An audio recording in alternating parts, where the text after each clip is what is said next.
Ciao a tutti e benvenuti all'appuntamento in giardino. Oggi in questo video, visto che fuori piove, sono di nuovo nella mia cucina. Dopo un po' di mesi che non facevo più una ricetta per il canale Appuntamento in Giardino, ho deciso di farla utilizzando una pentola molto particolare, che è il tagine. Lo potete vedere qui, questa pentola in terracotta con una base in cui sistemare gli alimenti e poi con questo coperchio, tutto in terracotta, che aiuta a mantenere anche una certa umidità di ciò che è contenuto all'interno di questa pentola, perché il coperchio con questa forma conica fa sì che il vapore acqueo durante la cottura si accumula nel coperchio e viene poi rilasciato colando all'interno, in modo da impedire poi un'eccessiva evaporazione di ciò che abbiamo all'interno per quello che riguarda il contenuto liquido. Vediamo come realizzare questa ricetta molto semplice che comprende praticamente: farò un soffritto di cipolla, utilizzerò una delle mie zucchine a UFO, del riso integrale, delle bietole raccolte nell'orto, queste sono congelate, le scongelerò facendole cuocere, un panetto di tofu, un po' di sale e poi aggiungerò, visto che la cottura sarà fatta nel tagine, questa pentola mi sembra che sia di origine marocchina, delle spezie adatte. Magari non utilizzerò delle spezie magari marocchine, ma una spezia magari indiana, un po' più piccantina. Comunque vedremo dopo l'aggiunta delle spezie. Adesso comincio a prepararmi il mio piatto, che sarà quello che mangerò poi a pranzo prima di recarmi al lavoro, e in più la quantità rimasta poi la utilizzerà poi Giorgio quando rientrerà dal lavoro questa sera. Quello che dovrò fare adesso è sbucciare le cipolle, inserirle all'interno della base del tagine con un po' di acqua. Io ricordo sempre che il soffritto di cipolla lo faccio sempre partendo da un po' di acqua, senza aggiungere olio, in modo che la cipolla cuoce in maniera molto sana, diciamo, per quello che riguarda l'alimentazione, un'alimentazione un po' più sana. Successivamente, quando sarà un po' più cotta, andrò ad aggiungere poi un po' di olio, e il soffritto io praticamente lo faccio quasi sempre in questo modo per evitare che la cipolla brucia nell'olio o che l'olio raggiunge delle temperature troppo alte. Utilizzerò dell'olio d'oliva, che solitamente ci mette più tempo a raggiungere una temperatura un po' più alta. In questo modo si crea un'alimentazione un pochettino più sana, senza soffriggere troppo un qualcosa che nell'olio poi bruciando potrebbe poi far male all'organismo. Poi naturalmente un bel soffritto di cipolla ogni tanto ci sta anche nell'olio, ma in questo caso voglio fare un qualcosa di più sano. Quindi andrò ad affettare la mia cipolla per aggiungerla alla base del tagine. La quantità di acqua che ho inserito all'interno del tagine è circa un bicchiere di acqua. Allora, prima di accendere il fuoco per poter mettere la pentola, quando si usa il tagine è sempre meglio non metterlo direttamente su fiamma viva, ma usare uno spargifiamma. Quindi andrò a mettere il mio spargifiamma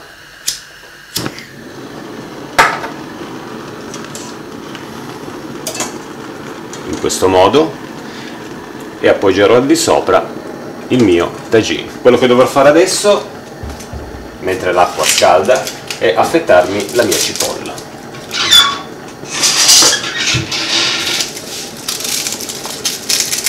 Utilizzerò due cipolle diverse, nel senso, questa è la classica cipolla bionda che mi ha dato la mia amica Tiziana, e in più avevo ancora una piccola cipolla di tropea, e utilizzerò due tipi di cipolla diversa in questo caso, proprio perché sono quelle che io ho disponibili in questo momento.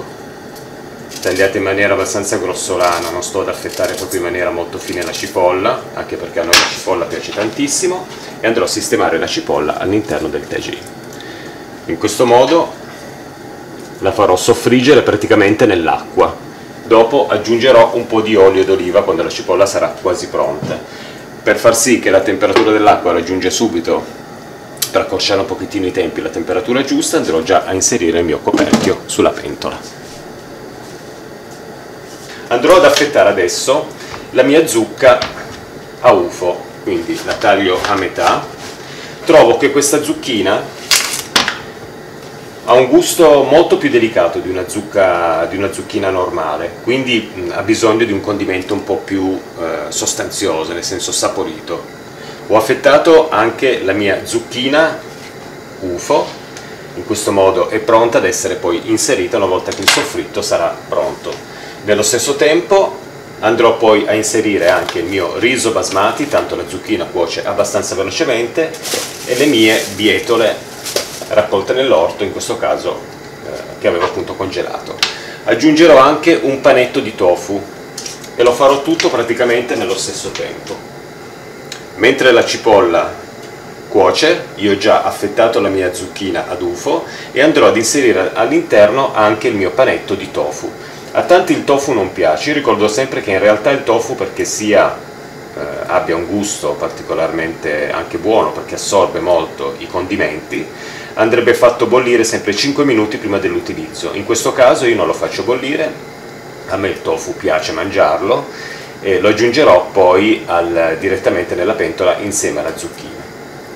Facendo bollire il tofu 5 minuti lui diventa più poroso e quindi quando aggiungiamo un condimento diventerà anche più saporito, perché effettivamente mangiato così all'acquisto non ha un sapore poi particolarmente invitante, non sa quasi di nulla e quindi tante persone non lo mangiano per questo. Però io consiglio sempre fatelo bollire, che diventa un po' più poroso, e poi aggiungetelo in una pietanza con dei condimenti, con delle spezie, con un buon olio d'oliva eccetera, e vedrete che acquisterà proprio un buon sapore, perché prende un po' tutto il sapore della pietanza intera. In più è un alimento veramente sano, perché ha pochissime calorie, quindi può riempire un piatto con pochissime calorie.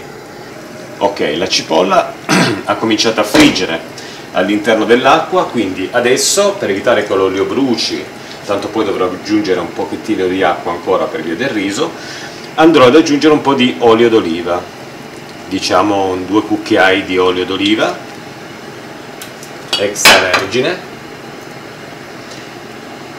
e andrò ad aggiungere adesso la mia zucchina e il tofu.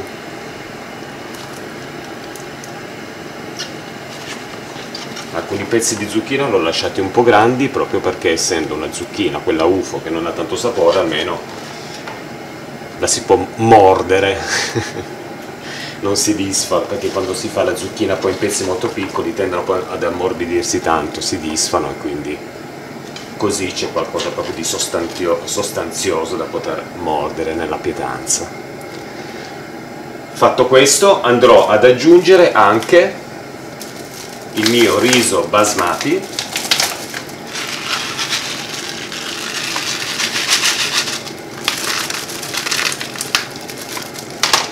e anche le mie bietole congelate.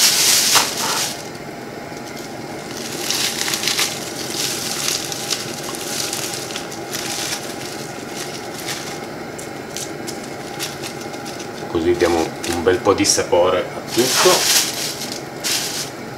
Bietole congelate. Io in questo momento non ho ancora aggiunto il sale, preferisco farlo poi una volta che tutto si è un po' amalgamato. Ancora un goccetto di olio.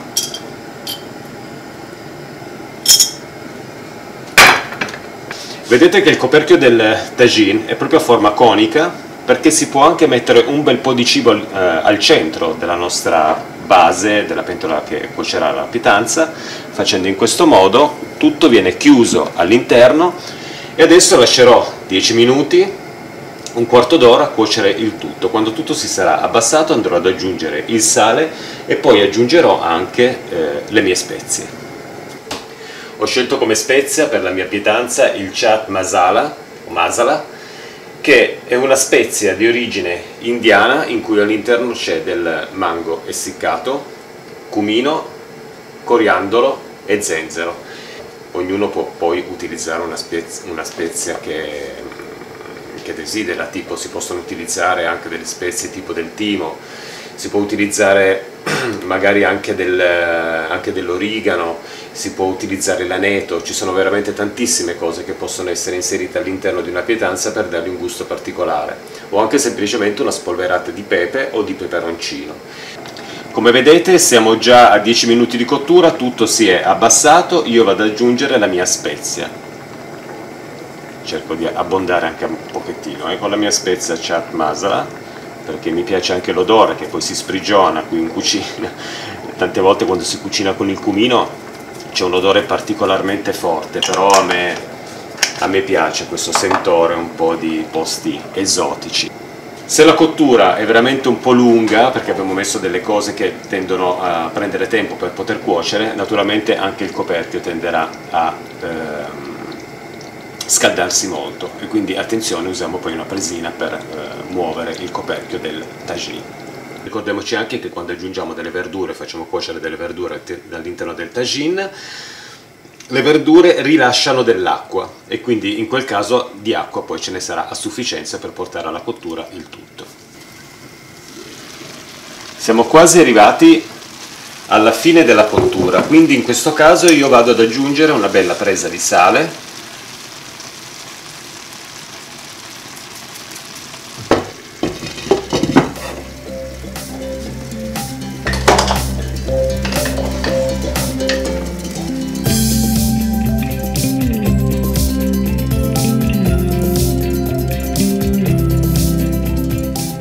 Questa è una ricetta molto semplice, ho voluto farla perché devo prepararmi qualcosa prima di andare a lavorare, quindi ho detto dai, facciamo un video, una ricetta un po' improvvisata. Io non ho mai sperimentato questo tipo di ricetta, però dopo sotto il video metterò gli ingredienti che ho utilizzato.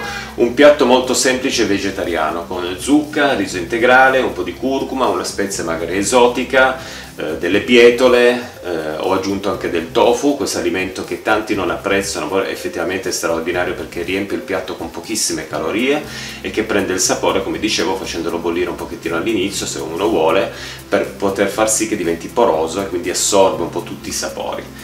Quindi ci vediamo ad un prossimo appuntamento in giardino e spero di riuscire a coinvolgere un giorno Giorgio in una delle sue ricette che fa nel potager, soprattutto nei mesi autunnali e invernali, quando si accende questa stufa a legna in cui tutto viene cotto sempre in maniera molto lenta, e quindi prende questi straordinari sapori, come ad esempio un bel minestrone. Vediamo che cosa succederà più avanti nel canale Appuntamento in Giardino. Spero che sia stata un'idea non solo per fare una semplice ricetta vegetariana, ma anche per stimolare un po' l'utilizzo di materiali che solitamente noi non utilizziamo, come il tagine. Ciao a tutti, ad un prossimo appuntamento in giardino. Ciao e grazie.